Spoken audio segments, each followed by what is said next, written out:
We have this tendency to think of history as this unstoppable juggernaut that rolls inexorably forward, carrying us along with it.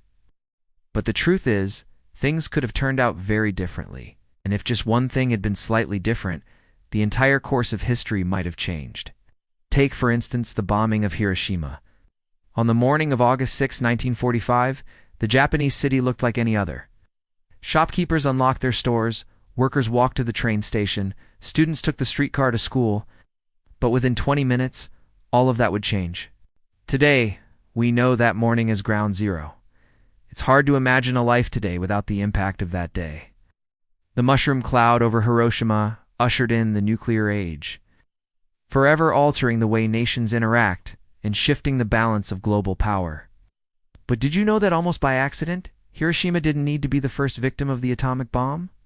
Actually, it wasn't supposed to be. So why did the US military choose this unsuspecting town for the first test of its deadliest weapon? The bombing of Hiroshima is usually presented as a certainty, something that had to happen the way it did. But the reality is much more nuanced. From the selection of the target to the choice of the bomb to drop, several factors lined up to make it possible. The United States had set a date to end World War II. In early July, after years of conflict, General Douglas MacArthur, commander of the Southwest Pacific area, wanted to invade the Japanese mainland. But he realized that for the costly operation to succeed, they needed a powerful demonstration of American strength.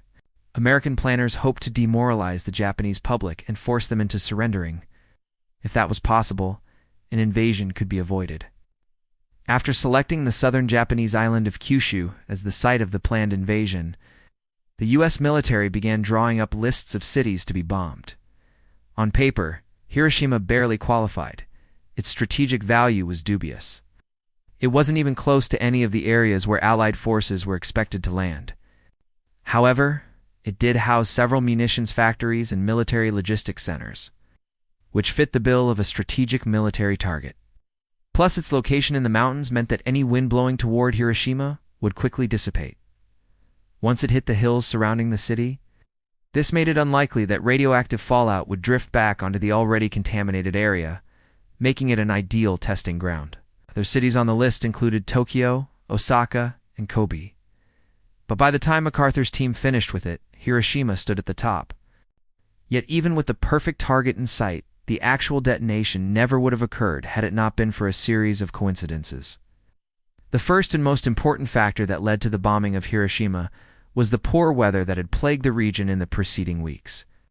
Storms, high winds, and thick clouds shrouded the southern Japanese coast, making aerial bombing runs impossible. This forced the U.S. military to postpone its scheduled airstrikes and reconsider its options. Just as they were about to cancel the mission, the weather cleared over Hiroshima.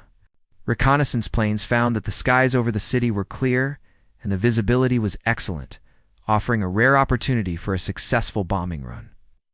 This unexpected development caught the attention of Lieutenant General Thomas Farrell, who was in charge of planning the air campaign against Japan. Seeing a chance to make the best of a bad situation, Farrell decided to move forward with the mission. He chose Hiroshima as the target and ordered the Enola Gay to proceed with the attack. But even as the Enola Gay approached Hiroshima, there was yet another close call that could have changed everything. The crew aboard the Enola Gay struggled to release the bomb due to mechanical issues. It was supposed to slide down a chute into the bomb bay, but when the crew tried to activate the mechanism, the door jammed shut. Faced with the possibility of having to turn back, they had only one option: to manually push the bomb into the open bomb bay doors. With the bomb finally free, the Enola Gay sped away. Minutes later, a little boy detonated. Had the bomb jammed in the bay, not only would the crew likely have been lost, but the target would have been missed entirely.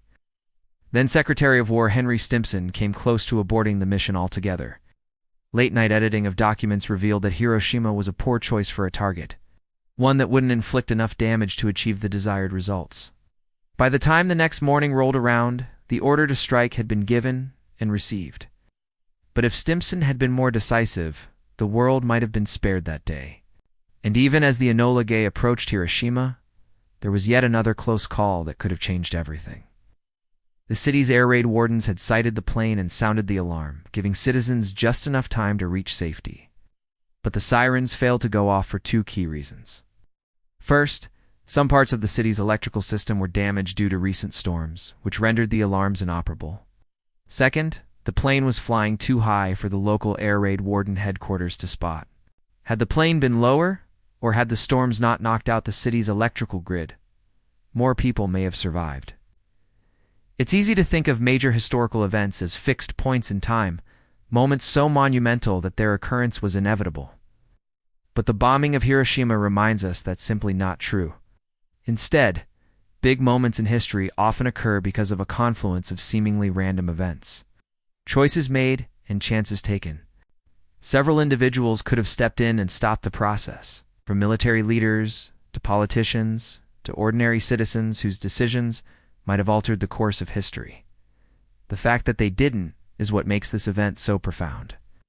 In the wake of Hiroshima, 6 days later, the United States dropped another nuclear weapon on Nagasaki. 2 days after that, Japan surrendered, and the world stood at the brink of a new era. The two bombs killed more than 200,000 people, most of them civilians. What happened in those two cities shocked the world and fundamentally changed the future of warfare. It also prompted a humanitarian crisis of unimaginable proportions.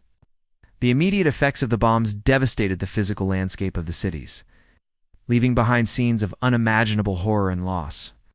But the long-term health effects of radiation exposure caused a second wave of suffering, one that continued for decades. Survivors faced discrimination, social stigma, and lifelong health issues, as they grappled with the invisible damage done to their bodies. In the aftermath, international discussions regarding the use of nuclear weapons intensified. The horrors of Hiroshima and Nagasaki served as a grim reminder of the catastrophic consequences of such weapons. They highlighted the indiscriminate nature of their destruction and the long-lasting impact on human health and the environment. The bombing of Hiroshima holds a unique place in our collective memory as a pivotal moment in history. It serves as a stark reminder of the destructive potential of humanity's scientific advancements and the importance of pursuing peaceful resolutions to conflicts. Moreover, it stands as a symbol of resilience in the face of adversity, showcasing the strength and determination of the human spirit to endure and rebuild in the face of unimaginable tragedy. Now, here's what really happened to the Enola Gay. After dropping Little Boy, the Enola Gay successfully completed its mission and returned safely to base. After that, the plane continued to serve in the Pacific during the final stages of World War II. It participated in other bombing missions until the end of the war in September 1945. Following the war, the Enola Gay was involved in the occupation of Japan, transported military personnel and supplies as part of the Allied forces' presence in the country. Later, the Enola Gay underwent significant modifications, reflecting the evolving requirements of military aviation at the time.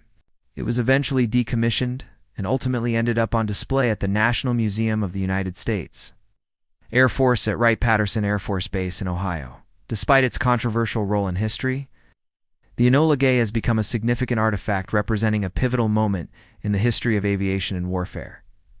Now check out What If Hitler Had Invaded Britain? Or click this other video instead.